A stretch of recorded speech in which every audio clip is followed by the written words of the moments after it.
Sports on Tap Detroit, brought to you by the Realtors of the Joe Wright Group, Jason Stiltner of Flagstar Bank, Time Out with Stephen Scott, presented by Baldman Entertainment. Good evening, ladies and gentlemen. I need all of you to stop what you're doing and listen. We are tonight's entertainment. We're here to fuck shit up. Sports the way it should be. Nothing sugar-coated, with loaded with all the information you wanted. From legends to prospects, nothing's off limits. Chris and Joe be taking on all topics with no stopping. They keep it rolling and going and ball hopping at a rate that's hard stopping. With news that's jaw dropping, they're getting it in. Sports Center competition, man, they in it to win.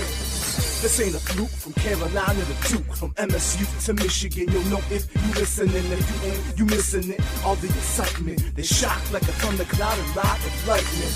Get it together, you know ain't nobody better. Bring heat than cold weather. You better put on a sweater, you better just let it go and all come and attack. Sit back, relax, let's tell them it's on tap. We'll do it live. Fuck it.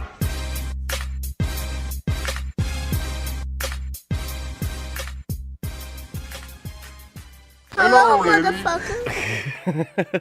Did you hit both of them at the same time? Didn't mean to. Well, that happens. With that, welcome to episode 111 of Sports on Tap Detroit. I'm Chris Scott alongside Joe Waddell. Joe, how are you? I'm good, man. Good. I'm good. Good. Yeah, I'm good now. I'm Yeah. out of work. Huh? I'm out of work, yeah. so Yeah, that's the best part of my day is That's generally a big thing. getting out of work. Right.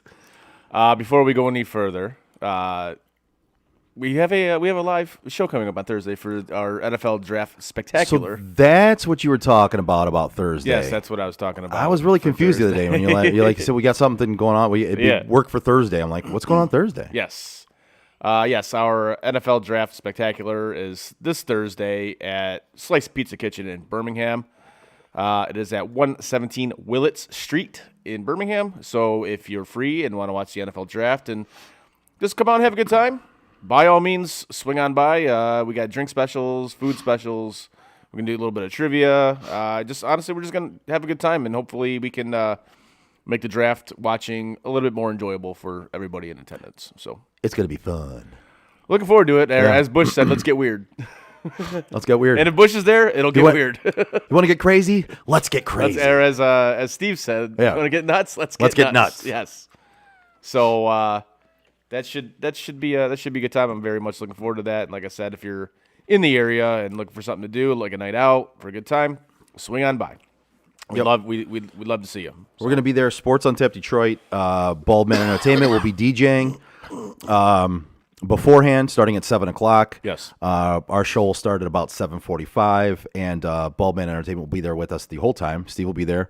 He'll be playing some music in the background as we're talking about the draft. Apparently, he will not play Journey. And he will. I'm happy about that. I'm okay with it. And then also he'll be joining in the conversation about the draft as well. And Eric, Yes. who has guested on the show before, will be in attendance as well. Yes, we need a Lions fan. and on he the will panel. he will be he's bringing a new shirt that he bought and Oh God. a new Lions shirt. Nice. And so Eric Anderson will be coming and having a good time with us as well. So Yes, we needed a Lions fan on the panel. yes, So yeah, it couldn't just be me and you who just No. despise the Lions. So well, speaking of that, as we were talking about kind of before the show started, I saw something today that had the Lions taking Anthony Richardson, the quarterback out of Florida, which I said, awesome, do it. 100% do it. Just selfishly, I am do it. begging. Yes. I am begging for this to happen. I'm rooting for chaos. I'm rooting for angry Lions fan. I'm like the Joker in the Dark I want Knight. it so bad. Chaos. Yes. And another mock draft that I saw has them taking Christian Gonzalez, cornerback out of Oregon. Do it. Again. Well, and see, to me, so if I'm going to speak realistically, right? Yes. Christian Gonzalez I hope you speak realistically. at six. Yeah. Christian Gonzalez might be the safe pick for them at 6, which I'm all for because it's a corner, and I think taking a corner that high is kind of silly. The only one that's panned out over like the last 10 years has been Sauce Gardner. Right. And he's got 1 year of experience at this point. But they might be forced if they can't trade out of that pick.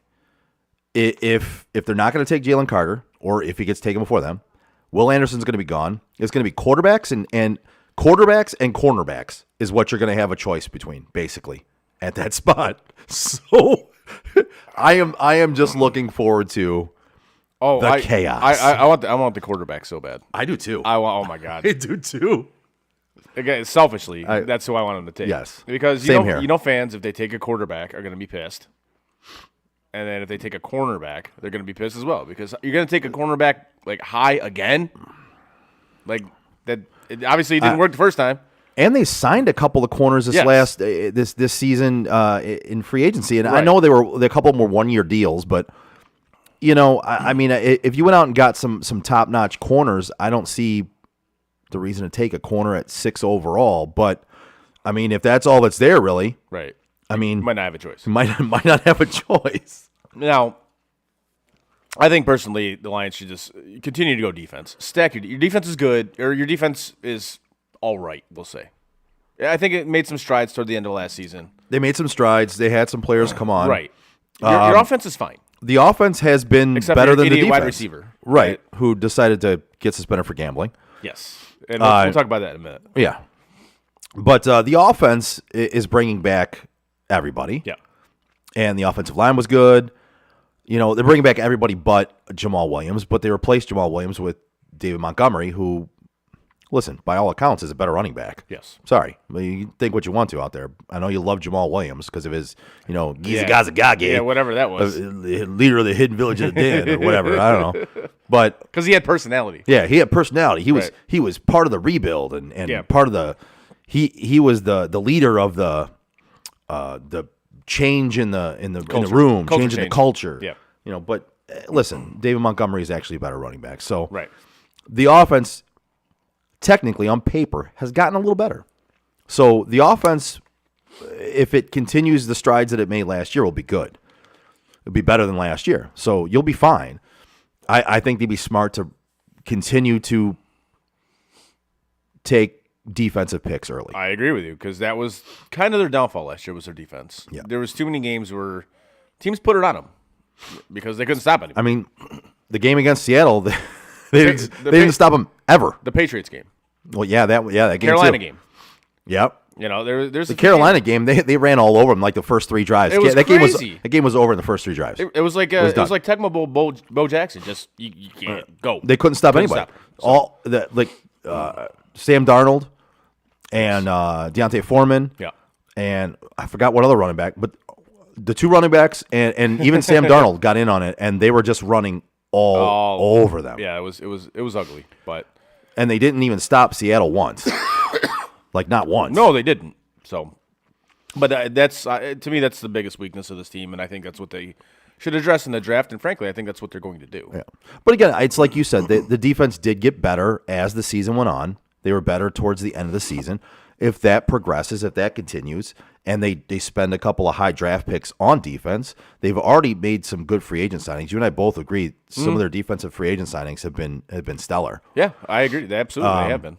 So, by all accounts, this team, unless something drastic happens, they are the favorite. And they should be the favorite in your mind to win that division. And I said it after making a lot of these moves, and even before obviously the draft, I said they are the favorites to win the NFC North.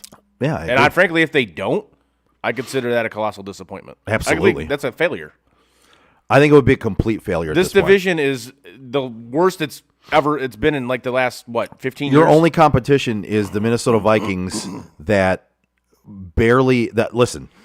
Like every game they won last year was within 5 points. Yes, it was a 1-score game every game last year, and by all accounts, no matter who you would talk to that knows football, that team wasn't as good as their record last year. And I said it for how long? I was like, they're frauds. No, but they got this many wins. I don't care. They're frauds, and they proved it in the playoffs. Frauds. They did. So this is like I said this. This is the worst this division has been in, like I said, probably the last decade at least. Like the guy who ran the division is now gone because he finally got traded to the Jets, which whatever. It's the Jets. It finally happened. It finally happened. I mean, know, you and I both think the Jets are going to be good this year. they're good. They are going to be good, and they would have been good last year had they had a competent quarterback, and now they have that. Right. That division is going to be a nightmare. Dennis says the Lions already pissed him off. They switched from Pepsi to Coke. I saw that. I think you're ridiculous because the switch from Pepsi to Coke is a smart decision because Coke tastes much better than Pepsi. Just throwing it out there. I like them both, so it doesn't really matter to me. I hate Pepsi. I hate Pepsi. Like I prefer McDonald's Coke because I think it's the best thing on the planet. McDonald's Coke is it's like crack. It's like crack. Okay. I mean, it is. It's McDonald's Coke is the best. But you get like a nice cold can of Pepsi. You're a Coke sucker, Dennis. It's better. So I don't know. But anyway, so Aaron Rodgers gets traded to the Jets finally, and we were talking about this before the show as well. I was listening to a national guy yesterday, and he's a Jets fan, and of course he's trying to put out the narrative that people are saying, "Oh, the Jets got fleeced," and blah blah blah, and he's like, "But if the Patriots made this move, they'd get all the praise in the world." And I tweeted at him. I said, dude, you are significantly overestimating how much people care about the New York Jets. Like, nobody cares about the New York Jets except New York Jets fans, dude. Well, Like, nobody cares. Not to mention, who's saying the Jets got fleeced in this? Because I don't think they got fleeced at all. It's on the Twitter.com. I mean, you see it. It's crazy. So let's talk about what they gave up. I don't think they got fleeced. I really don't. Let's talk about what they gave up for a second. So they swapped first-round picks this year. They dropped down 2 picks. Big deal. I don't count that. Right. So they got Aaron Rodgers and a sixth. Yeah. Okay? And they're giving up a second this year. They're giving up a fifth this year. And they're giving up a second conditional pick next year that could turn into a first if Aaron Rodgers plays 65% of the snaps. Which I think he will. Which I think he will too. So that turns into a first. A first, a second, and a fifth for Aaron Rodgers and a sixth. Yep. I don't think that's that bad, considering what the Rams had to give up for Matt Stafford. Especially knowing that now you have a legitimate shot to Right. And let's put it this way: if Aaron Rodgers plays 65% of the snaps, he's gonna pay off dividends to where you're okay with giving away that first. He's gonna win you games, and they were already decent last year. They have a good offense. They have a good offensive line. They have decent wide receivers. I mean, like we said, they're going to be better. They were missing a competent quarterback. That's it. They were. To me, the trade was worth it for them. I don't think they got fleeced at all. I don't either. But like I said, the guy wanted to create the narrative that it's like, dude, there is no narrative. Right. They didn't get fleeced, and again, nobody cares about the New York Jets except New York Jets fans. So, but I know my buddy. This was the longest trade. Oh yeah. I've ever it was months long. We knew it was happening. It was months long. It's like, all right, we knew it was happening, so let's make this official, and they finally did, thankfully. And of course, my buddy Seth, who I play baseball with, as soon as the trade went down, he's like, we got our guy, and I'm like, you got your jersey on order already, don't you? And he's like, yeah, you know. I was like, well, make sure he's gonna wear that number 12 because he's not. He's gonna wear number 8. Oh man. I hope he got number 12. I really do. But all right, so going back to the Lions and this Jameson Williams thing. So obviously, if you haven't heard, he and 4 other players from the Lions, or 3 players from the Lions. I think it was 3 other. I think it was 3 other players from the Lions, and there was other players throughout the league too. Right. So they all got suspended. 2 of them got suspended for indefinite. Right. Basically, like Calvin Ridley. Right. So basically, it's gonna be a year. They're gonna be out for the season. So Jameson Williams, he's kind of one of the key names in this. He got suspended for 6 games for gambling. Now, you hear that, and you're like, what, did he bet on the NFL? No, he didn't bet on the NFL. He gambled on whatever sport he gambled at. It wasn't football. It was whatever sport. It was via an app, right? Yes. It was an app. Yes. Yeah. But he did it. But he did it on, I guess, company property. Okay. All right. That's whatever. That, as you say, those are the rules. You can't do that. I mean, so we always say, right? In most things, we always say, listen, the rule may be stupid, but rules are rules. It's man. incredibly stupid because every commercial break for the NFL, and you go to these stadiums, and advertisements are all over the place for DraftKings, FanDuel, MGM, Caesars, etc. And this guy makes a bet. I'm assuming using one of those apps. Makes a bet on a non-NFL game or bets. I'm sure he made more than one. and he gets docked 6 games because he did it on, I guess, NFL property.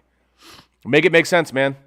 Again, it's the NFL and its hypocrisy is. I would agree with that. It's amazing.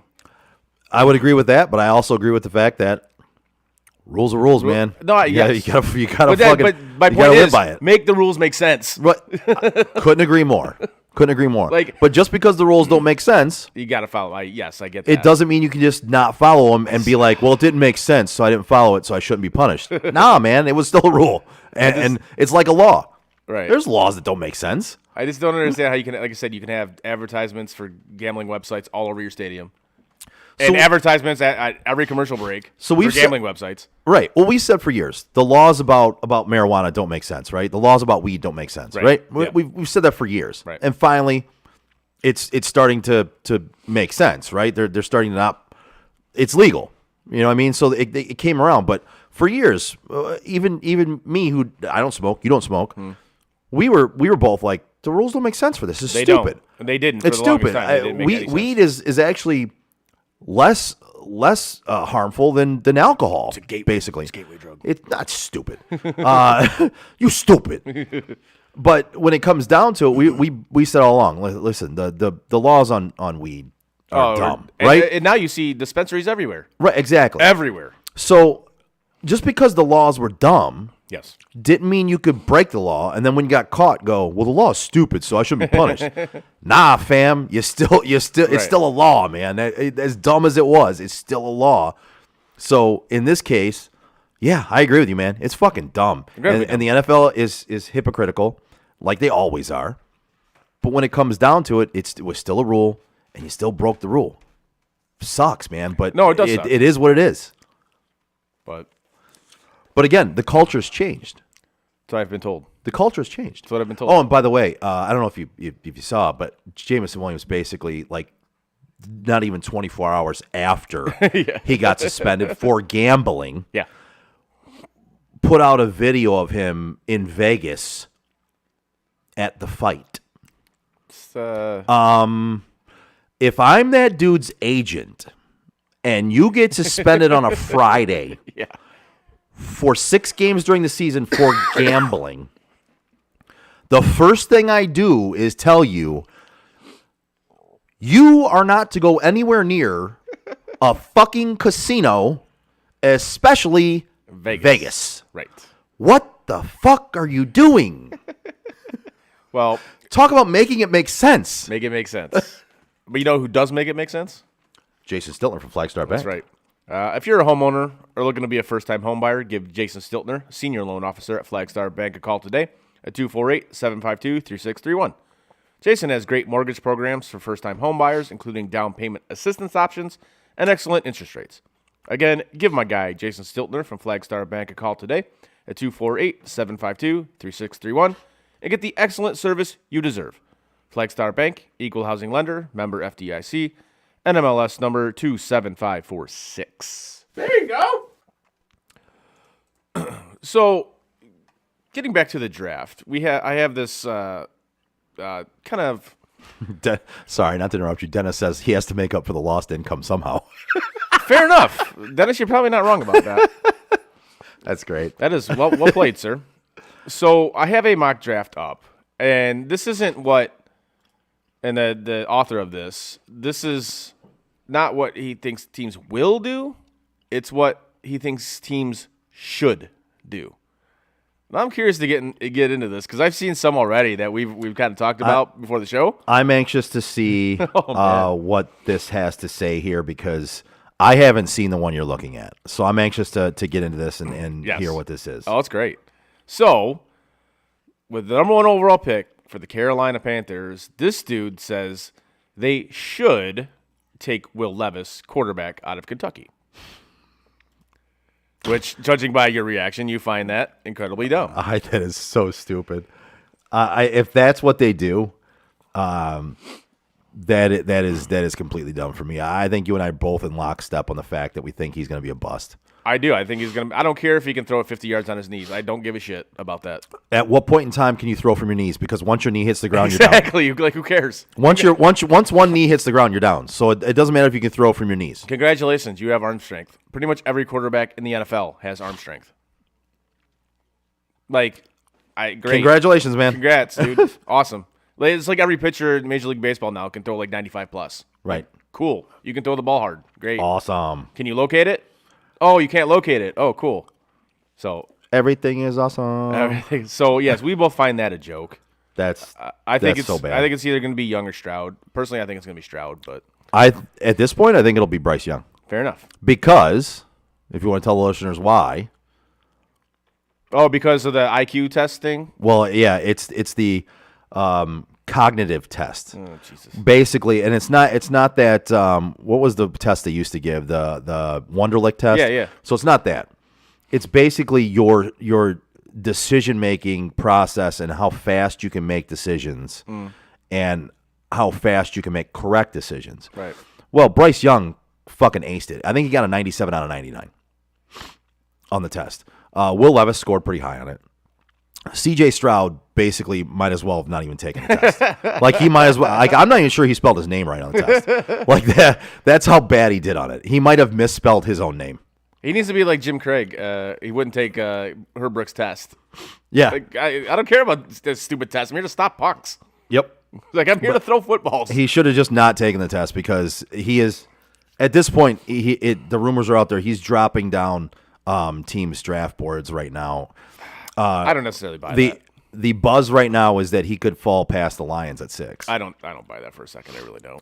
I don't either because I think somebody will jump up and get him. Yeah. Because listen, there's going to be 3 or 4 teams in the top 5 that want a quarterback, right? I mean, you've got Carolina, you've got Houston, you've got Indianapolis. Seattle is not necessarily going to pass up on a quarterback, even though they signed Geno Smith to a 3-year deal. That 3-year deal is basically a 1-year deal that they can get out of. Yes. They signed it very smart. They front-loaded everything. And so his deal doesn't necessarily say that they're not going to take a quarterback. Right. And then somebody else might want to jump up there. There's teams behind that might want to jump up into the top 5 to get a quarterback like Stroud or Richardson. So Well, speaking of We'll see. Speaking of the Houston Texans, he says they should take Bryce Young. Which, if he's there, well, if he's there, but so if Carolina takes Will Levis, Yeah. yes, Houston should definitely take Bryce Young. right?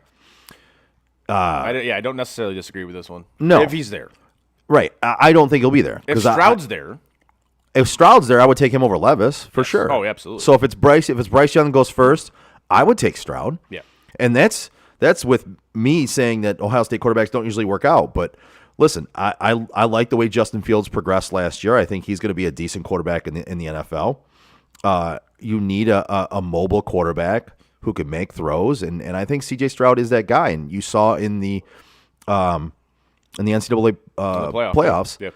that Stroud his stock rose during the playoffs, and to me, I don't put a lot of weight into these tests, but it depends. I don't either. It depends on if the what team and what NFL execs do put weight into that test, and from the rumors right now, there's enough that Stroud is rumored to drop a little bit. So next up, he has the Cardinals that they should take Jalen Carter. I disagree with that. That team needs a lot. They need a lot. A lot of pieces, man. What they should do, if they can, which is easier said than done, they Trade should out of trade it. back. I agree with you. Yes. Because they need more picks. But exactly. with that in mind, let's just say that they're picking at number 3, right? They can't trade back. This is all like There's no trades. after everybody's Right. making it. Which honestly, I think there's gonna be a lot of trades. I do. I think there'll be less than what you think, but I think there'll be at least one in the top 5. Okay. There'll be a trade in the top 5 for sure. Right. I say they're picking where they're at. I think they should take Will Anderson. He's to me, he's the best player on the board. I don't see why you would pass up on him for Jalen Carter. Okay. And I like Jalen Carter. I do, but I still don't think he's Will Anderson. I just don't. Speaking of CJ Stroud, this has the Colts taking him. Yeah, if he falls to them, I think they'd be stupid not to. Agreed. I actually agree with this one. Yeah. Yes. But even if he doesn't fall and say Levis is there, or I think Young's Indy. there. I think Indy takes a quarterback. I do too. They need a. They have to. I think they take almost a have quarterback. to. So depending on how it falls, they'll be taking Levis, Young, Stroud. One of those three, I believe they'll be taking. Okay. Unless it's Levis and Richardson there. Rumor has it they're high on Richardson. Oh God, why? So it's for some reason it's his athletic ability that has just got people enamored. I get it. And he is. Listen, man, he's probably the most athletic quarterback to come out since Michael Vick maybe. Maybe. But again, he hasn't had the success at quarterback. So he's got a 50% completion percentage? 53, sorry. That tells me he can't read defenses. I mean, I know you're playing in the SEC, or it tells me all you're doing is dropping back and heaving it up deep. or you're doing So you're doing like checkdowns. Well, checkdowns you'll have a higher percentage. Right, but it tells me if you throw the ball downfield, like you're not completing those passes. Right. That's what You know? that's so either he can't read a defense Right. or he's just heaving it downfield every time to try and get big plays, which then the farther down the field you throw it, the worse the obviously. worse your Right. percentage is going to be, right? I mean, that's logic. Right. So, yeah, I don't know. I'm not enamored with him like everybody else is, But speaking of Anthony Richardson, he has the Seahawks taking him. okay. Okay. I didn't even know this mock draft before you started reading it. Right. But that just goes back to what I said about Seattle. They're not out of the quarterback selection race. They're not. Because it's like when they signed that deal with Geno Smith, it's like I told you, it's a 3-year deal. Yeah. But it's really an out after 1-year deal. Right. It really is. They signed it smart, and Geno got paid. He's getting his, but Seattle can get out of it after 1 year and not be hard off, not be bad off. So that brings us to the Detroit Lions, and he says they should take Christian Gonzalez, cornerback out of Oregon. I want it. Either a quarterback or a cornerback for this pick. So I want chaos. Do it. for me, if Will Anderson is there, how do you not take Will Anderson there? So they in this mock draft, they have Jalen Carter going to Arizona, Yep. and Will Anderson hasn't been picked yet. Nope. How the fuck are you the Lions and you take Christian Gonzalez instead of Will Anderson? That's a dumb draft right there. That's stupid. If Will Anderson falls, you take him. Well, according to this, he is the best cover player in the draft. Okay, I still don't want to take a corner at 6. A defensive end is significantly, he's more of a playmaker than a cornerback. Yeah. Like, I agree with you on this one. They should absolutely get that other bookend and call it a day. In this scenario, if Will Anderson's there and you take Christian Gonzalez, I will laugh my fucking ass off. If that's what the Lions do. You know, I was talking with a buddy of ours, and he said the same thing. I mean, people are going to be pissed if that happens. So and I'm here for it. If Will Anderson's gone, Yeah. I think we both agree they're not going to take Jalen Carter. No, I don't think they are. So they might be stuck taking a corner, and I think the best corner to take in that position, they can trade out of it. Unless they can trade out of it, but that's hard to do too. It is. So unless there's a player that's highly coveted, you're not really going to be able to trade back. Right. So with this scenario, I wouldn't do it. But in a scenario where Anderson's gone, they're not going to take Carter. What's the matter? I'm just looking at this next pick. Oh. It's such a Raiders pick. If Anderson's gone and you're not going to take Carter, because I don't think they will, Christian Gonzalez is actually the safest pick on the board, right? Yeah. Because I would agree that he is the better cover corner in the draft. And there's a lot of corners in this draft. Yes. There's Joey Porter Jr., there's Christian Gonzalez, they got Witherspoon. Trying to think of who else is, but this draft is deep at corner right now. So it would probably be the safest pick for them in the real draft. Right. Well, speaking of Devin Witherspoon, he has the Raiders taking Devin Witherspoon. Okay, yeah. And to me, that's such a Raiders pick. It is. It's like, dude, like I don't don't. Again, to me that's being safe. That's a safe pick because I actually have both those guys. Can we get Jimmy G somebody to throw to besides Devontae Adams? That would be smart. And a guy, not like a typical Raiders guy who was like incredibly fast but can't catch a cold. Like a guy who can actually catch the ball. Like, yeah, you got Renfro, and who knows how he's going to be. He's a bunch of injuries and shit like that. Smith and Jigba? Oh, God. That was so bad. What? Smith. Oh, I was thinking you were talking about Hayward Bay. My fault. Oh, no. Yeah, I thought you were making No. fun of the race. Hayward Bay, Yeah, no. Smith and Jigba, I'm sure he's on here somewhere, but Yeah. know, I'm just saying that to me, if he would be a weapon I would want to get for Jimmy G if we were going to get a weapon, right? I mean, yeah. and even then, he's a risk. That's a high. That's But I would rather risk that than taking a corner at 6 or 7. I'm really against that. I just am. No, I'm with you, and that's even for Smith and Jigba. That's high to take him. It is. That's I'm not 7? disagreeing. So next up, they have Atlanta going with Tyree Wilson. I mean, if he falls that far, it's a good pick. But at this point in time, again, Will Anderson's still there. It's a dumb pick if Will Anderson is still there. That's a dumb pick for Tyree Wilson if Will Anderson's still there. I'm sorry. Well, I'm glad you brought him up because this brings us to the Bears, and they have him taking Will Anderson Jr. Oh, which man. would be money for the Bears. Wow. If the Bears somehow get this dude, Oh, wow. that's a game changer in the NFC North. If if I'm a Bears fan and Will Anderson falls to them, Yeah, fuck. Are you kidding me? yeah. That is Like to me, if be they fucking happy about that. if they get this dude, that division I mean- for the Lions is not as clear cut as we made it out to be. Well, let's be honest. The Bears really need an offensive line They do. to protect Justin Fields. They do, but they have a shitload of cap room too, still, right?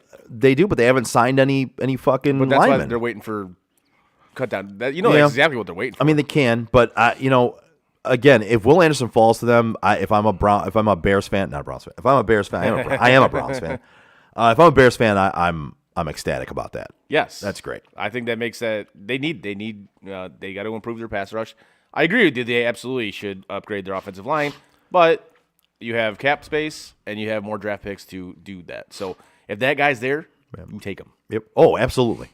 Absolutely. Next up, they got Philly taking Nolan Smith, edge rusher out of Georgia. See, that's a risk reward pick. I do like him a lot.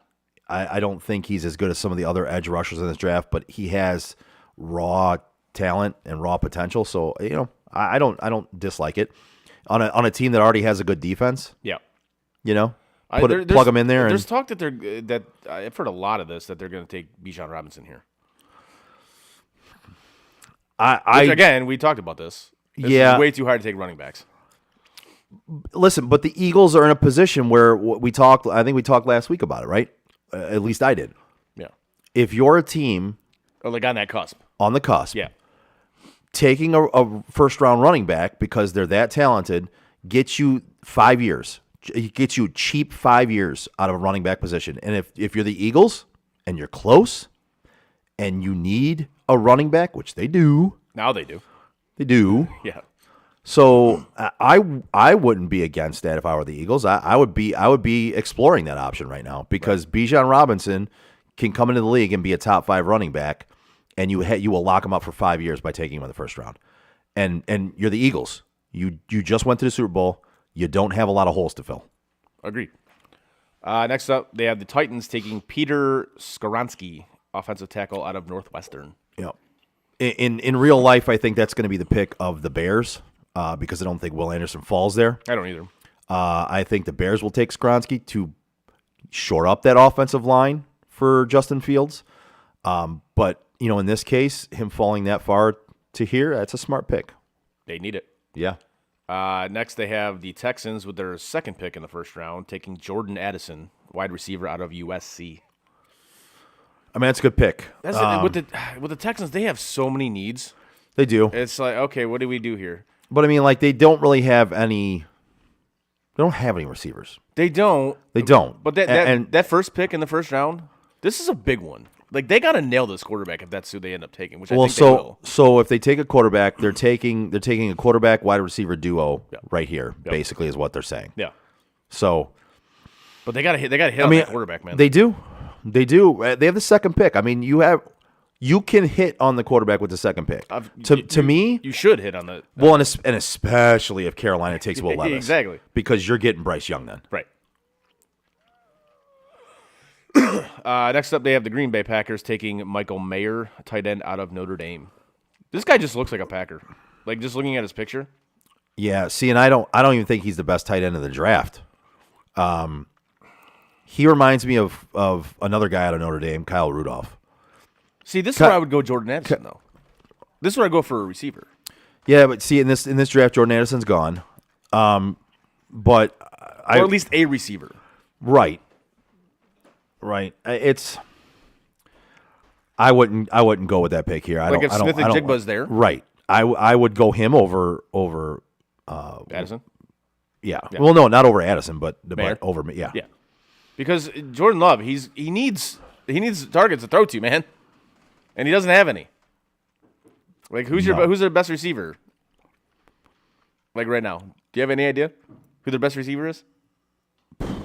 Exactly. You made my point for me. Thank you. Wait a second. Who are we talking about now? Packers. The Packers. Survey says 0. Christian Watson. Okay. Christian Watson.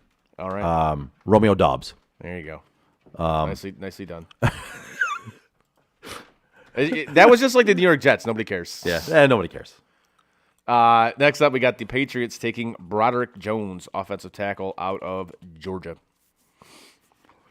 Solid Patriot pick. It's a Patriots pick. It really is. I mean, yeah, you just signed Juju, whatever, but that guy's a corpse. I'm sorry. That guy's kind of washed. Like, are you going to get Mac Jones, any sort of weapons to throw to? Nah. Okay. Nah. They signed one in free agency, didn't they? Who did they sign in free agency? Juju. Juju. Yeah, Juju. Never mind. Nope. I mean, granted, and now you actually have an offensive coordinator who knows what the fuck he's doing. So, and you're not going to get this dude any weapons to throw to? Okay. Nah.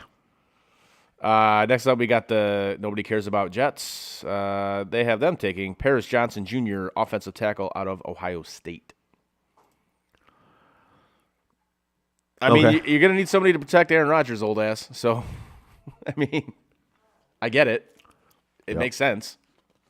I mean, whatever receivers you bring in, they have to be Aaron Rodgers approved. So you've seen it even when it was with Green Bay.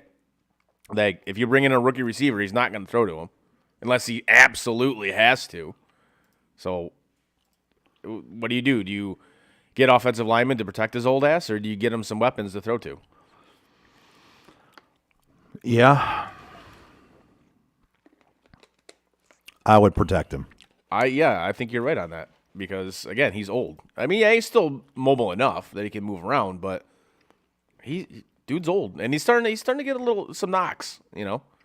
So next up, we have the Redskins. Has them taking Emmanuel Forbes, cornerback out of Mississippi State. Corner? Yeah. Yeah. There's other corners I would rather have. Yeah, he's thin. I'm just reading the. That's what she said. I'm reading the scouting report here. He's a thin corner, but he held up in the SEC and made a lot of plays. Sounds to me like he's got to become a muscle hamster. Yeah. He's got to get in the gym. Yep. Next, we got the Steelers taking Brian Bresee, defensive lineman out of Clemson. This to me seems like a Steelers pick. Yeah. I don't dislike that pick. But then again, are you going to get your quarterback some weapons, dude? You know? No, just give the ball to Najee 35 times a game. Let's see how that works out. Dumb. 3 yards a pop. 3 yards a pop. Oh, please, this is another one. Please let this happen. So we come to the second pick for the Detroit Lions in the first round. And he has them taking Dalton Kincaid, tight end, out of Utah. He's actually the better tight end in the class. Fair. And what pick is this? It's 18. Oh, it's the Lions. Yeah. I want it so bad. Oh, God, that would be fantastic. Now, that would be the tight end I would take before Mayer. Yeah. He's the better tight end in the class as far as I'm concerned. But God, I hope the fucking Lions take him. God, I hope if they get a cornerback and a tight end With those 2 picks, my night is made. I think this pick will be traded. I think they might. I think they're going to trade this to try to move up. So that could happen, and I honestly think that they might trade it to move up from 6. Truthfully, Right. I think they'll try to move up from 6, trade the 6 and the 18, and maybe move up and then get something else maybe in the second round or something. Right. And I think they'll try to jump up to get Will Anderson is what I would see happening. But again, in this draft, they didn't even have him taking Will Anderson. They did not. At 6, but whatever. Yes. But what do we know? Nobody knows anything, man. Next up, they got the Buccaneers taking Darnell Wright, offensive tackle out of Tennessee. This with the Bucs, they're in such rebuild mode now. I don't hate this pick because you almost have to. That's how you do it. You start from the trenches. You know, you got to build through the trenches, and this is generally how you build a successful team. So I don't hate this pick here. No, I don't either. So next we got Seattle's second pick in the first round. Has them taking Lucas Van Ness, edge rusher out of Iowa. Yeah, I would say he's actually probably the 3rd or 4th best edge rusher. You've got guys. You got Will Anderson, who I rank above everybody else. Then you've got a group of guys: Tyree Wilson, Lucas Van Ness, Nolan Smith, Miles Murphy. All those guys right there that I just named are kind of in the same grouping. I don't understand what Pete Carroll has against drafting or signing offensive linemen that can protect your quarterback. Seriously, man. Like, are you trying to kill your quarterbacks? He just doesn't give a shit about them. Apparently not. He's not trying to kill them. He just doesn't care if they do die. Like, if they die, they die. Yeah, I must break you. Yes. I mean, that was the biggest issue with Russell Wilson. Why he didn't want to be there, because he was tired of running for his life. And let's face it, he's washed. And the same thing's going to happen with DeGeno. He's going to be tired of running for his life. It's not delivery. It's DeGeno. DeGeno. That's right. We still should have had those T-shirts made I know. last year, man. But I don't understand why he hates offensive linemen so much. I don't get it. But that's who he has. I'm taking is a edge rusher. So we'll see how that works out. Next up, they have the L.A. Chargers taking Mazi Smith. Is it Mazi? Mazi Smith, defensive lineman out of Michigan. Yeah, I think there's better guys to take there. Yeah. Brian Breesy, Kalijah Cansey are just 2 names that would come into my head that I would take before Mazi Smith. To me, Mazi's a second round pick. But whatever. I mean, they have it as he's 5th at position rank right now. So yeah, I would have him about 5th as well, 4th or 5th. Next up, they got Baltimore taking Jackson Smith and Jigba. Oh, Yeah. So now that you don't have a quarterback, now you're getting signing wide receivers. Awesome. Yeah, I mean, I love it. I have him as probably the 2nd best wide receiver in the draft. Maybe 3rd. Jordan Addison and Quentin Johnston are both up there for me as well. Yeah. Followed closely again, Smith and Jigba, Zay Flowers. I'm glad you brought up Zay Flowers because he is going next to the Minnesota Vikings. Yeah, that's a decent pick right there. Well, you gotta replace Adam Thielen because he's gone. Yep, and they've got Justin Jefferson and KJ Osborne. Yep, and KJ Osborne. So getting another wide receiver in there for Kirk Cousins to overthrow in the 4th quarter to check down to to maybe check down on a 5-yard route when they need 10 yards at the end of a game. Yeah. I mean, that's good. I love that. It's funny. It's so and it's true. Next up, they have the Jaguars taking Osiris Torrance, offensive lineman out of Florida. I like it. I do. I like it. Protect your quarterback. Yeah, I think I have him as I have him probably as the top offensive lineman, interior offensive lineman, I should say. So does this guy. He has Okay. him first. All right. Yep. Yep. So I like it because again, you finally saw Trevor Lawrence. I was blanking on his name. You finally saw him like take that next Trevor. step to what people thought he was going to be coming out of Clemson. Yeah. So now protect him. So he doesn't get killed. Yep. So I like that pick for the Jaguars. And it's not Jaguars, people. That irritates the fuck out of me when people say Jaguars. Oh, I hate it so much. It's Jaguar. It's like, where is our W in there? Jaguar. Yeah, I hate it. They're wiry. I hate it so He's much. wiry. Next up, we got the New York Giants taking Jacorian Bennett, cornerback out of Maryland.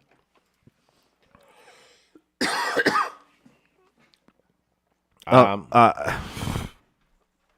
don't know. Who was that took that? Giants. That's a bad pick. When guys You have no weapons. All right. Well, and you also have. So Forbes is gone, right? Witherspoon's gone. Gonzalez is gone, but Deontay Banks is still out there. Joey Porter Jr. is still out there. Yeah. You're taking a guy like Jacorian Bennett. I don't know, man. Whatever. There's other corners I would take there. I wouldn't take a corner here. I wouldn't either. But I mean, again, if you're going to take a corner, You just signed your quote franchise quarterback to a massive deal, and you're not going to give him anybody to throw the freaking ball to. Okay. I don't know, man. And who knows what the deal is with Saquon right now? Like, that's a mess right now with him and Saquon and the Giants. But yeah. Next up is the Dallas Cowboys. Has them taking Kalijah Cansey, defensive lineman out of Pittsburgh. Yep. That's a good one right there. That's actually, if I were the Lions, I would want to take him at 18, truthfully. If I got a corner. No, but they got a tight end. I know.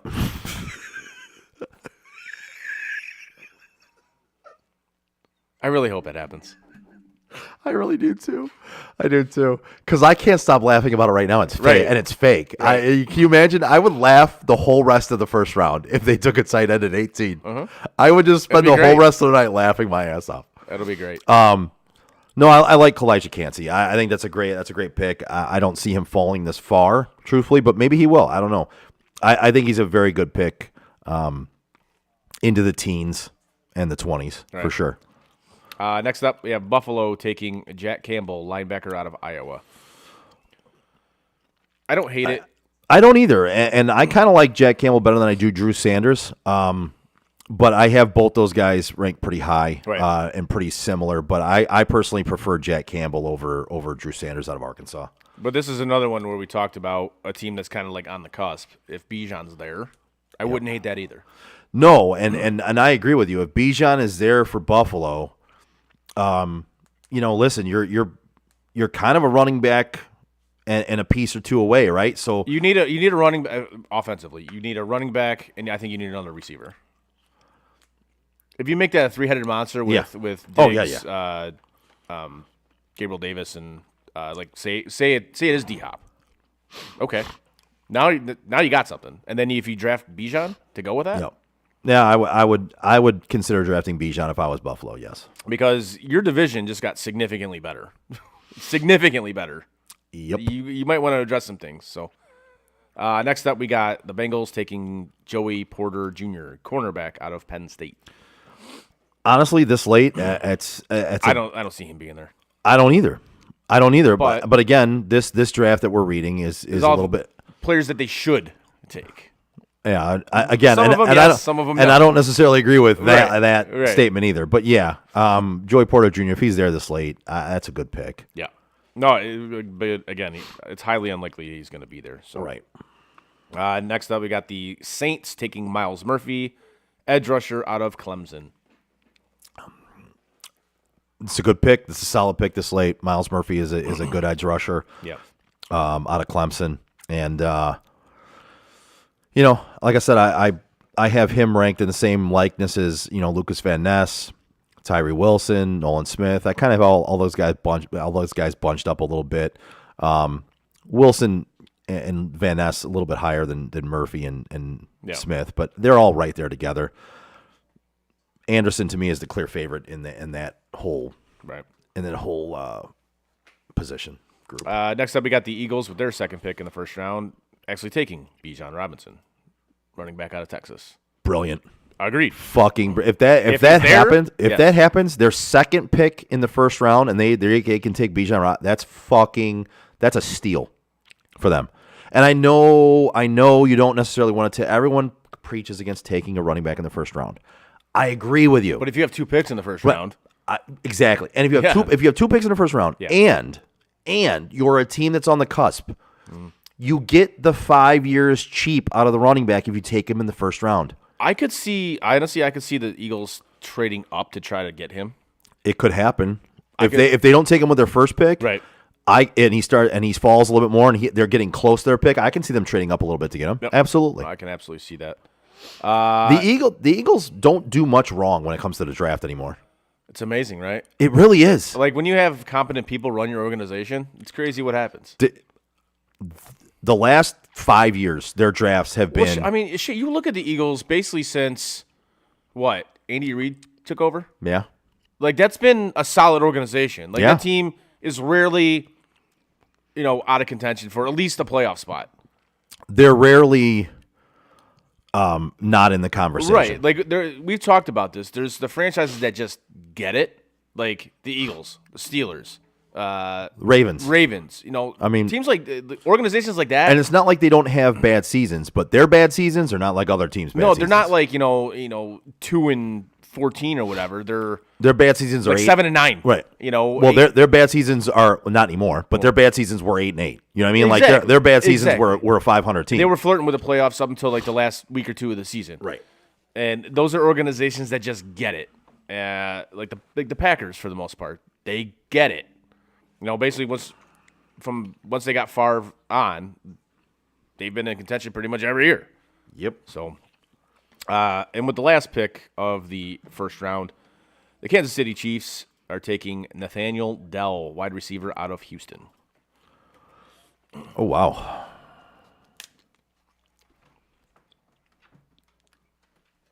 Wow. Yeah, dog. That's a reach. That's a reach.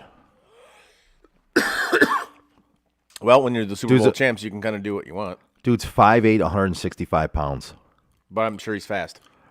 Yeah. And in that offense, that's all they draft is like short little fast guys. Yeah, I know. There's other wide receivers I would much rather have there, though. But what do I know? I'm the Chiefs. I can't argue with them. You really can't. You can't. You really can't.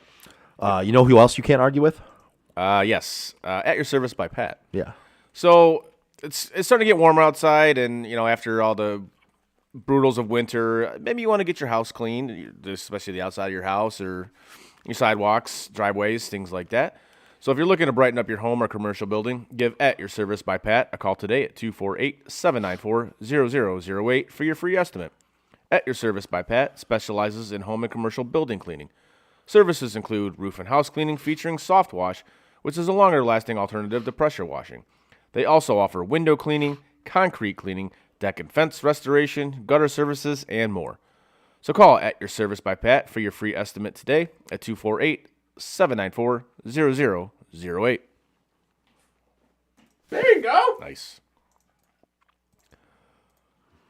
All right. So since we kind of hit on the NFL draft, I kind of want to hit on the Stanley Cup playoffs first round so far. Yes. They were basically, it was night one, the last show we did. So, every series I think has been fantastic, except kind of the one we're watching right now, the Islanders and the Hurricanes. It's been rather boring, and it's kind of like what we said on the show last week, that these are two very boring teams. It's going to be very boring hockey. It's not going to be very entertaining. Carolina plays the same type of hockey that the Islanders do. They just play it better. And it's kind of bearing fruit in the series as Carolina is up 3-1 in the series and looking to close it out tonight. Islanders are up 1-0 right now. Islanders are up 1-0. But this team, it's painful to watch the Islanders try to score goals. It really is. Even on the power play. The power play is even worse. It's been brutal for them. Like, it's I don't get it. And I know you traded for Bo Horvat, which I'm sorry. It's always a risk when you trade for a guy who has a career year and a contract year. So they trade for him, and you sign him to a long-term 8-year deal. I'm very skeptical about that. I really was, and to be honest, I don't think he's really produced the way the Islanders thought he would. I mean, yeah, it helped him get to the playoffs, and that's all well and good. But you watch this team play hockey, and it's just like, what are we stuck in? Like the mid '90s with the neutral zone trap? What are we doing here? So I think the fuck are we doing? Exactly. So I think Carolina's going to knock him out tonight. I really do. So, but we shall see. There's still 2 periods left and possibly overtime. So, moving on in the East, we got the Bruins taking on the Florida Panthers. The Bruins they're fucking good. They're so good. They're without two of their best players in Bergeron and Krejci, and they're dominating the Florida Panthers. Dominating, dude. Yep. There's no other way to put it. That team's they're deep and they're good, and you saw the resurgence of Taylor Hall, former MVP in the league. He's a third line player for the Bruins, and he's a former MVP. Yep. Like that team, honestly, they're good, literally man. a steamroller. They really are. They're destroying teams, man. They methodically just bulldoze you. They really do, and it's a different way they play than when they were under their previous coach Bruce Cassidy and their new coach Jim Montgomery. He gives the defenseman like the freedom to, if you see something up ice, go do it. Whereas Bruce Cassidy would be like, no, you're not going past the red line, dude. No. So that team is a wagon right now, man, and I honestly I find it hard to see anybody beating them. I mean, it's what I said. It's what I said before the playoffs started, or the night that they started, and it was one of the easier that's a cop out pick, right? But truthfully, it's hard to see anybody beating them. It is. I mean, they're a freight train that's going downhill right now, and they've been that the entire season. They have.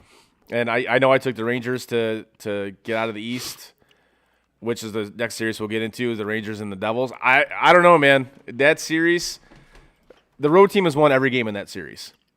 Like the first 2 games, the Devils, they kind of look, like I said, they're young, inexperienced, and that's kind of how they looked in the first 2 games. They got blown out 5-1 each game. They go to MSG, and they find their game, which is speed. And more speed, and more speed, and they take Game 3 and Game 4 in MSG. Dennis says he still sees the Rangers. Fair.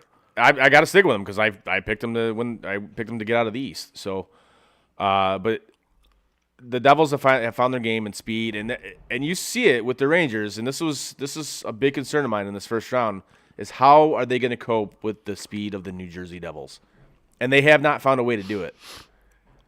And a lot of the things with the Rangers is they got a lot of the same players, right? But their defense is fantastic. So it's kind of like, all right, what I don't understand what's happening here, but we'll see. It's been that series has been everything that I wanted it to be. It's a rivalry. It's a true, legitimate rivalry, and those teams hate each other. It's great. It's physical. It's fast. It's a lot. It's been a lot of fun to watch. So well, it's like we said before the playoffs started. Or at least that first night, that was going to be the grittiest series. At least one of them, yes. Yeah. I mean, that was going to be the series where, again, it's a true rivalry, yes. and it's going to be gritty and tough. And I think you're seeing that to start the playoffs here. Yes, and the first 4 games. In the last series in the East, we got the Maple Leafs taking on Tampa Bay. The Leafs are up 3-1, and if you watched the game last night, they were down 4-1 with 10 minutes to go in the third period. And they came back and won in overtime, which I've seen that go to the point where, they're down 4-1, and then it'll end up like 7-1, Yep. And the fact that they didn't fold and came back, and Austin Matthews looked like the player that everybody wants him to be. Like, he finally was dominant and finally took over a game. And Leafs fans, we've been calling for that for God knows how long now, to especially do it in the playoffs, and he finally did it.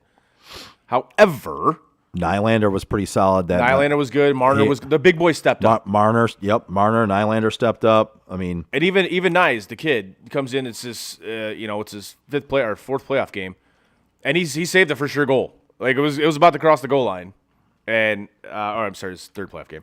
It was about to cross the goal line, but he was right there. He back checking like he should be, and he saved the for sure goal. Now the thing for the Maple Leafs is they have an interesting quandary here. Since Michael Bunting is coming back from suspension for Game 5, do you bring him back, or do you let it run how it's going? I would let it run how it's going. I'm leaning that way because who do you take out? It's like, okay. Well, it's like, you know. And the bigger issue for me is, do you trust him? Don't fix what isn't broke. Right. I mean, yes, he is a good player when he's not doing stupid shit. So, yes, do you want him in the lineup? Ideally, yes. But, again, do you trust him? And frankly, I don't. I love Dennis's comment. Tampa has Toronto right where they want them. Dennis, don't toy with me, man. You know I'm ready to get hurt again, dude. You know that. I'm ready to get hurt again. Absolutely. And I said that. I go Matthew said it in the post game last night. He goes, the fourth one's the hardest to win, and it is because they've proven they can't fucking do it. The Maple Leaf. They've proven they can't fucking do it. So get it done in Game 5. Finish them off. Because if you lose Game 5, like I think, and I'll stick to my original pick. I said Tampa in 7. So. But that's my biggest. If you're Toronto right now, you have to get the monkey off your back. Do it. Finish him. You're at home. Finish him off. You have to finish it off. Finish him off. Like that. Finish game, him. That game last night. That's demoralizing for a team. It really is. Yeah. So you got to finish him. You know, and let's see. They were talking about. I was listening to a podcast at work today. They were talking about, did the Leafs have the killer instinct? Well, we'll find out in Game 5. If they come out in Game 5 like they came out in Game 1, and basically for the first 2 periods of last night, then no, they don't. No, they need to Mortal Kombat. Finish him. Finish him. Yes, absolutely. They absolutely have to do that. 100%. So moving on to the Western Conference. Now this is an interesting one. I did not see this series going this way, but we have the Avalanche and Kraken tied at 2. Yep. Which I love. I'm rooting for the Kraken, man. I like the Seattle Kraken. I'm not afraid. I like the Seattle Kraken. I do. You like to see who's cracking? See, you like to see Adel's cracking? What? You like to see Adel's cracking? Who? What? Huh? What? You like to? I'm sorry, you're trailing off. You like to see homos naked? What? Timmy, you ever seen a grown man naked? God, can you imagine if somebody said that in a movie today? Oh, Jesus. We're so not to get Canceled. not to get off the subject, but we were talking about this at work the other day. Blazing Saddles, one of my favorite movies on the planet. I love that movie. It's hilarious. Not a chance in hell that could be able to. That movie would never get greenlit. Actually, whoever would bring up that script would probably be blackballed. Oh yeah, canceled. 100%. They'd be done. Yep. But it's one of the funniest movies ever. That movie's hysterical. I love it. It's one of my favorite comedies. All right. Yes. Back to Colorado and Seattle and seeing somebody's cracking. Seeing somebody's cracking. Yes. Series is tied at 2. Going back to Denver, which again, I think I had Colorado in 5. You might have had 6. Yeah. No, I went with 5 with you. Okay. I agree with you on Colorado 5. I love the way Seattle plays. They don't have a superstar, but they play a great team game and they're fast. That's what I love about the series. This is a fast series. Both teams are fast. It's great to watch.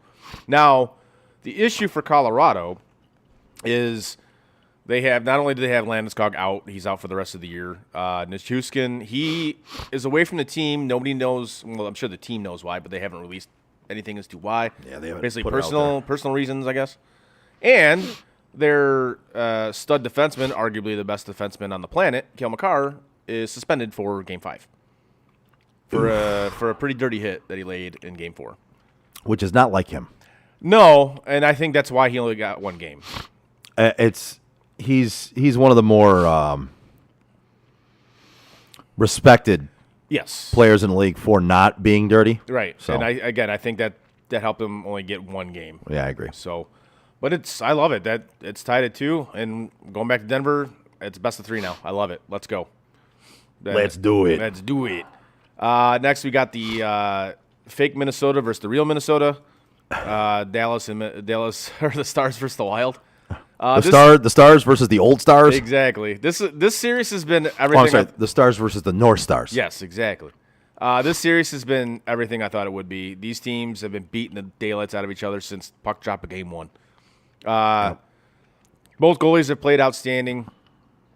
I love what I'm seeing in the series. I dig it. And where did I have it? This series is also tied at 2, so it's a best of 3 coming out of this one. Let's just keep it up. I love seeing this type of hockey. I love it. I'm not a huge fan of the term old time hockey, but this is kind of like old time playoff hockey. These teams clearly don't like each other. Kind of is, man. Yeah, these teams clearly don't like each other, and they're playing that way. So it's been a fun watch. So next up, we got the Golden Knights taking on the Winnipeg Jets. This series has been weird because it was game 3. The Jets were down, I believe, 4-1, and they came back to force overtime, and they lost in overtime to the Knights. I'm not sure what's going on with the Jets. They were hot going into the playoffs, and then they've just kind of fallen apart. And this is kind of like the last dance for this version of the Jets because they got players that don't want to be there because, frankly, let's face it, who the fuck wants to live in Winnipeg? I mean, let's be real here. And this is an issue for the Jets, and this will always be an issue for the Jets, is attracting free agents to freaking Winnipeg. So this is kind of like the last dance for the Winnipeg Jets. I don't know what they're going to do. They're down 3-1. I see Vegas closing this out in Game 5. I really do. I think the Jets are done. Unless Connor Hellebuck, Stands on his head. stands on his head, I see Vegas taking the I'm series. looking at Connor Hellebuck and how many games he's played over the season. dude. Which I mean, basically, You don't see this anymore. You don't, and looking at how many games he's played. 37, 25, and 2. You got 57, 58, 59, 60, 64 contests across the season. When you don't see that anymore. You don't. It kind of looks like he might be. He might be Might be a little tired? exhausted, a little exhausted. Yeah, I mean that's that's tough, man. It is tough. And to close out the Western Conference, we got the Edmonton Oilers taking on the Los Angeles Kings. Another 2-2 series. Another 2-2 series. Game 4, Kings storm out to a 3-0 lead in the first period. Edmonton storms back, ties it. Ends up going in overtime at 4-4, and then Edmonton wins in overtime. The Oilers are good, and I have them winning the whole thing. So, if you put the Edmonton Oilers on a power play, just put a goal on the board. Seriously, just put a goal on the board because they're going to score. That power play is and it's such a simple power play. There's nothing fancy about it. There's nothing spectacular about it. Nothing tricky about it. Dennis says the Oilers' goaltending still has him scared. As it should, because you saw when Jack Campbell outplays Stuart Skinner. That's an issue. That's a huge And issue. he saved the Oilers' ass in Game 4. He played phenomenal in Game 4 when he came in for Skinner at the start of the second period. But yeah, Dennis. I don't disagree. That's an issue. But again, as long as you can have a guy that stops one more puck than the other guy, move along.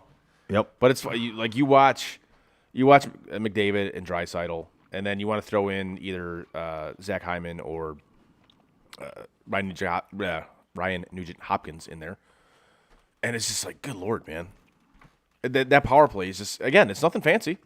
It really isn't. No, you have like two of the best players on the planet. It's simple puck movement. It really is. And take the open shot and you have be there for the rebound. And you have a defenseman that'll actually shoot it from the point, right? Like the Maple Leafs, because he doesn't shoot. I mean, it really is a simple power play. It really is. It's just it's pure puck movement. Yep. And fire the open shot when you get it. Yep. And they scored damn near 33% of the time when they have a power play. That's absurd. That's historically good. So, But that's kind of the wrap up of the first round so far. Like I said, I think you're gonna get the first handshakes tonight in this Islanders Hurricane series. So I wouldn't disagree. I mean, the Hurricanes are at home, looking to close it out. Right now, Islanders have a 1-0 lead, but that can be gone really quickly. Yes, especially because again, it's incredibly hard for the New York Islanders to score goals. So we'll see how that plays out. But, yeah. If you want something to play out well, yes. you know where to go? Where's that? The Joe Wright Group. Oh, yeah. They know their shit. They do. Whether you're buying or selling your home, now is the time to take advantage of having the expertise of 4 real estate agents for the price of 1 on your side. Make the right move with the right group, the Joe Wright Group. Give Craig Joe Wright, Mike Bush, Shane Wilson, and Alex DeRocher a call today at 248-535-4750 to fulfill all of your real estate needs. There you go. Nicely done. Thanks. Oh, and Dennis, I agree with you 1,000,000% on this. This might be the worst officiated playoffs I've ever seen. I think that goes hand in hand with what we've been saying in pretty much every sport for the last couple of years. Officiating in the Stanley Cup playoffs this year has been horrendous. It's been getting worse in every league I've seen. We talk about it in the NFL all the time. We've talked about it in college football this last couple of years. It's gotten worse in hockey. It's gotten the umps are getting worse in baseball. I mean, I don't understand what's going on, man. I don't know. It's frustrating. And people say, "Oh, it's because we got replay, so the refs are allowed to get it wrong because they'll just check it." Oh, to me, that's a cop out. That is a cop out. I don't like that. Do your job. Yep. Do it well. Like if I'm a referee, do your job. Like if I'm a referee or I'm an umpire, like I don't want it to have to go to replay because that just says to everybody that I'm incompetent. If I'm an ump, a ref, whatever, my goal is to make myself as little of a part of the game as possible. I don't want anybody to know my name. Exactly. Like I don't want you to know who the fuck I am. No, like the only time you're going to hear my name is at the beginning of the game when they say who the officials are, who the referees are, who the umpires are. You shouldn't have. You should go out there and do your job. Yeah. And nobody should really know anything about you after that. No, your name should not be mentioned ever after the start of the game when they tell everybody who the referees are, or the officials or umpires or whatever. So I don't know. It's just been this is literally the worst officiated Stanley Cup playoffs I've ever seen, and it's only the first round. That's how bad it's been. It's been horrendous. So exactly, yeah, exactly. What's yes. Sports on Tap. Exactly. Anyways. Fuck you both. Nice. all right? We got anything else? All right. Why don't you go ahead and plug our show for Thursday one more time before we get out of here? Yes. Join us at Slice Pizza Kitchen in Birmingham for the Sports on Tap Detroit NFL Draft Spectacular 2023. Hope to see you guys down there. We're going to have drink specials, food specials, trivia. Just, again, if you're going to watch the draft, why not have a night out?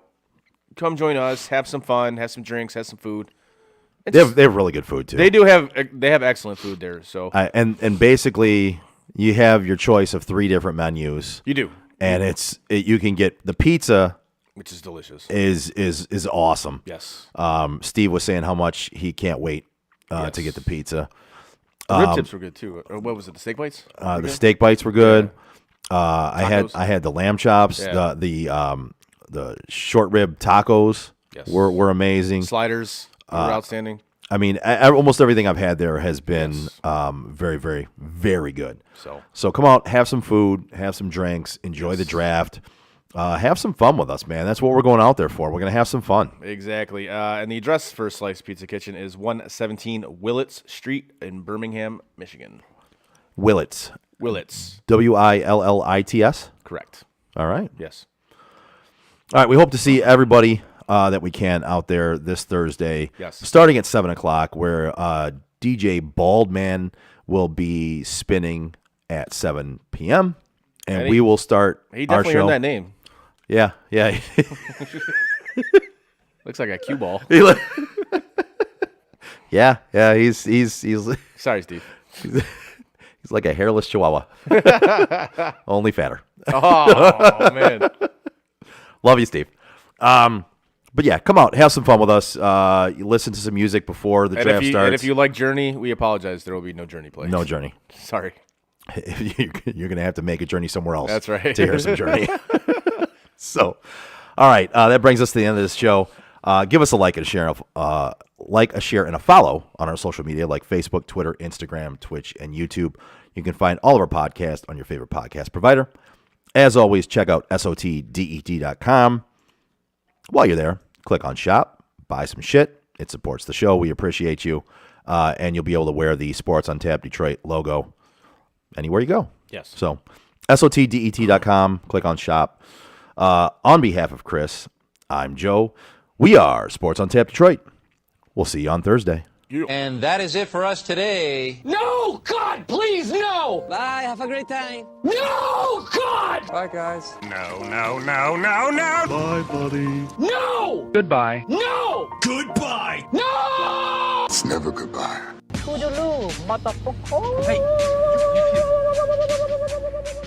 know, we've been through our ups and been through our downs. You were meant to be here tonight. You guys will always be in my heart. Great moments are born from great opportunity. I think the most important part is that we all stay together throughout. Don't give up. Don't ever give up. Live. Fight like hell. The best thing I have ever done, the best thing I will ever do, is be a dad. God, I love you guys. Mamba out.